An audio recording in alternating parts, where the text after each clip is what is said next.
Shiva is more fundamental than Krishna.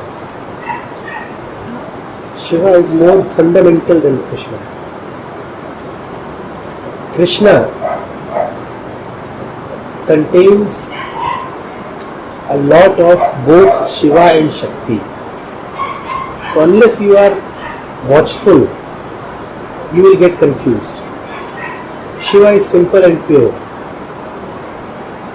Shiva has the benefit of just being Shiva, with Shakti expressed totally as a different entity, which though emanating from Shiva, yet is very different from Shiva. In Krishna you find Shiva and Shakti both, and you do not know which is which. Do not know what is what.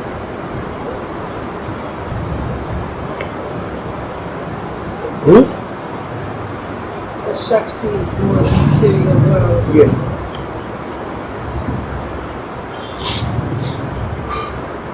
Shiva is pure stillness. In Krishna you see both stillness and dance.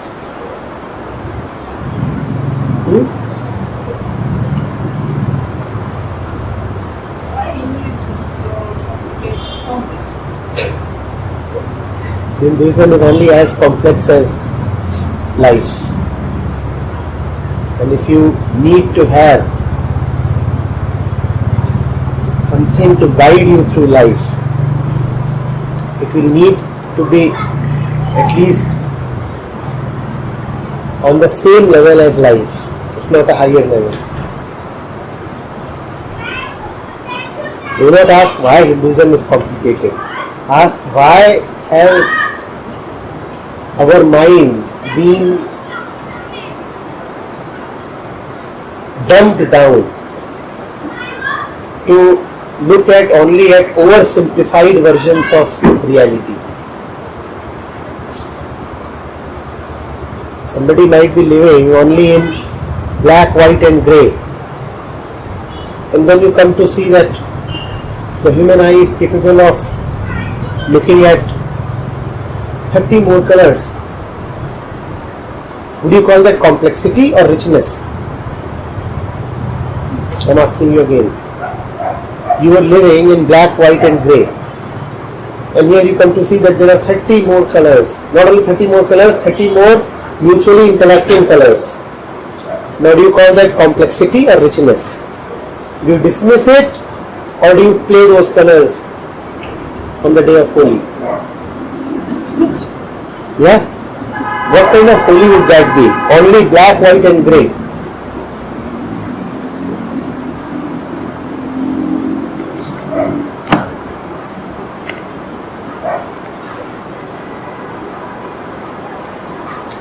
Complexity is in the human mind. One starts with complexity because it is a fact. We live in complexity. But the goal of religion is to bring you to simplicity.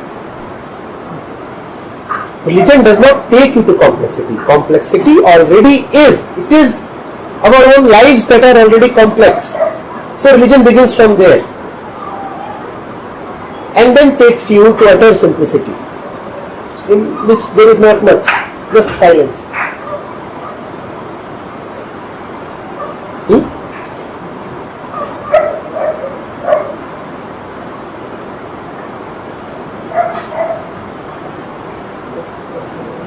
Silence doesn't need to opposite religions, right? Silence? Silence is not necessarily opposite religion. No, not at all. In the middle of all richness, there is silence. In the middle of all of this, there is silence. There is no opposition. Speaking of God's In fact, if there is silence, then you will call diversity as richness. And if there is no silence, then you will call diversity as a problem.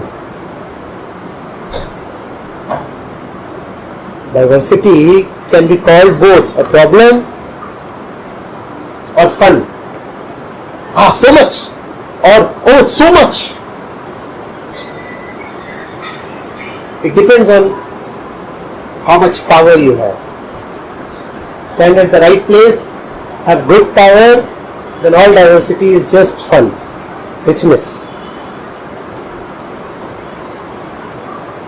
Diversity means differences. Differences are always there. Every moment is new. It is different compared to the previous one.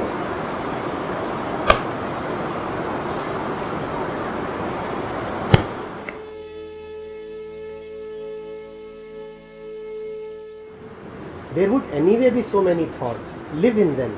There would be a lot of sadness. Live in that. What else can you do? What we call as love is something directed towards a body, a human being. Now that human being is no more, you obviously miss the person. It is a part of what you call as being human. So you'll cry a lot. You'll miss a lot. And all that is so beautiful. From that suffering, you come to joy. Deep suffering opens up joy for you. Anything that is deep enough takes you to joy. It only needs to be deep. It does not matter what it is. I'm not somebody who would suggest that when a loved one departs, you act indifferent. Why must you act indifferent? If right now it is getting a little warm here, one perspires. It is a part of Prakriti. If one loses a friend or someone one has spent a lot of time with, someone one has shared beautiful moments with, one cries. And cry your heart out. Don't suppress it. Cry like mad. Actually, our society does not like open expressions of suffering. That is why we always pretend that we are happy. That is why whenever someone asks us, how are you doing? Rarely do we say very badly. It is a mutual deception. We keep proving to each other that we are happy.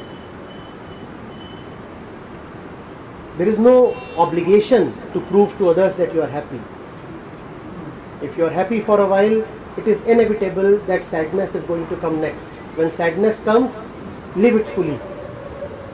Now you will know what sadness is. And in that knowing, there is joy.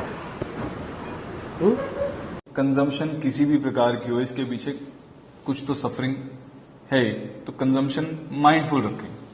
और veganism अहिंसा की एक manifestation है, जो कि अहिंसा तो भारतीय विचारधारा का मूल है. हिंदुस्तान में अभी भी लगभग 30% लोग शाकाहारी हैं. अगर उनको भी मिला दें, जो कि बहुत कम मांस खाते हैं या कभी कभार बस अंडा वगैरह खा लेते हैं, तो ये संख्या, ये अनुपात 40% तक पहुंच जाएगा. लेकिन फिर भी हिंदुस्तान में वीगन कितने हैं? 1% भी नहीं. तो ये लोग क्या समझ नहीं पा रहे हैं कि ये वीगनिज्म हिंदुस्तान में जड़ें क्यों नहीं जमा पा रहा? इसलिए नहीं जमा पा रहा है क्योंकि आप मिट्टी की भाषा में बात नहीं कर रहे. हिंदुस्तानी आदमी कुछ भी कह ले, वो अपने आप को नास्तिक भी कह ले, तो भी यहाँ की मिट्टी में, यहाँ की हवा में अध्यात्म है. आप उसको गहराई से अहिंसा समझाएंगे, वो समझ जाएगा. और आप उससे इधर उधर की इम्पोर्टेड भाषा में बात करेंगे तो उसको नहीं समझ में आने वाला, ना वो मानेगा. और मेरे लिए ये जो पूरा मुद्दा है वो आपकी पूरी जिंदगी का है, सिर्फ जानवर से आपके रिश्ते का नहीं है, आपकी पूरी जिंदगी का है. अगर आप एक जानवर का शोषण कर सकते हो तो मैं बार बार समझाता हूं कि फिर आप अपने घर वालों का भी शोषण करोगे, अपने दोस्तों का भी शोषण करोगे, आप पूरी दुनिया का शोषण करोगे. अगर मैं ऐसा हूं कि मैं पूरी दुनिया को देखता ही इसी हिसाब से हूं कि कहाँ कोई मिल जाए लूटने के लिए, ठीक है ना. मुझे कोई औरत दिखेगी, मैं उसका बलात्कार कर दूंगा. मुझे कोई पेड़ दिखेगा, मैं उसको काट दूंगा. वहां पे कहूंगा मैं अपने लिए कोई और बना रहा हूं, उसकी लकड़ी चाहिए मुझे कोई भी मिलेगा, मैं करूंगा उसका शोषण ही अपने मुनाफे और अपने मजे के लिए. फिर ऐसे में मुझे बेचारा एक बेजुबान जानवर मिल जाता है, तो मैं कहता हूं मुझे अब इससे भी जो कुछ भी मैं निकाल सकता हूं, ये सब कुछ निकालना है. जंगल से हम शारीरिक तौर पर निकल गए, मानसिक तौर पे अभी जंगल से निकलने के लिए हमें बहुत लंबी यात्रा करनी बाकी है. क्योंकि अभी वो यात्रा बाकी है, इसीलिए उस तरह के सारे हमको कुकृत्य देखने पड़ रहे हैं जो अभी हमें दिखाई पड़ रहे हैं। जब तक इंसान की वो वृत्ति हम नहीं हटाएंगे तब तक कितना भी हम शोर मचाते रहे वीगनिज्म का सफल नहीं होने वाला।